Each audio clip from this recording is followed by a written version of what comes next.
This is Daniela Camboni, and you are watching Kitco News. Our coverage continues with the countdown to the debt deadline August 2nd. And amid the debt ceiling debate, the U.S. is at risk of being booted out of a prestigious group of countries that boast a spotless credit rating. Here to talk about this with me today is Puru Saxena of Puru Saxena Wealth Management. He joins me on the line from Hong Kong. Puru, want to jump right into it, want to get your thoughts on what we can expect come August 2nd. In reality, I'm of the view that the U.S. does not deserve its AAA credit rating. It is a joke. It is the world's biggest debtor nation in the history of the world. And I'm surprised that Moody's and the S&P haven't really slashed the rating already. As you know, these rating agencies can't be trusted.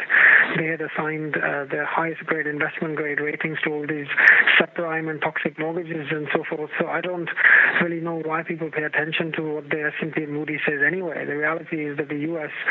is in a severe mess, and I don't think they deserve the top quality credit rating in any event.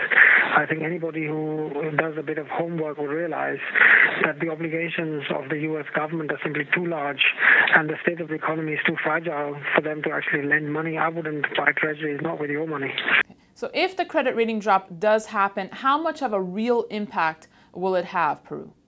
There will be, of course, because if you look at all these pension funds and these big endowment funds and so forth, they allocate money to certain securities based on these credit ratings from these agencies. And if suddenly they slash the rating by 1 or 2 notches, it may actually cause a lot of panic amongst these investors, because according to their mandate, they will then have to reduce their holdings, and that could cause quite a big sell-off in the treasury market. And also the foreign central banks are going to become very jittery, so there could be a rout in the bond market in the U.S., something which Bernanke is trying to avoid by unleashing more and more QE, and that's why I think they're not going to let this situation get out of hand. So overall, Puru, what do you feel the impact will be on the precious metals sector? I think the U.S. dollar will sell off, Daniela. As we've seen over the last few days, the U.S. dollar has actually rallied somewhat, strengthened somewhat because of the flight to safety. I don't know why. People think that the U.S. currency is the place to go, but that's what the market thinks. And we've had some strength recently. When they do come to a resolution, I think the U.S. dollar will continue its decline, and precious metals are going to go ballistic. As you know, last time we spoke, it was in spring, and back then I had cautioned about the excesses in the silver market, and I was expecting a big pullback. Well, recently we've invested a fair amount of cash in physical silver. We purchased silver around the $34 mark.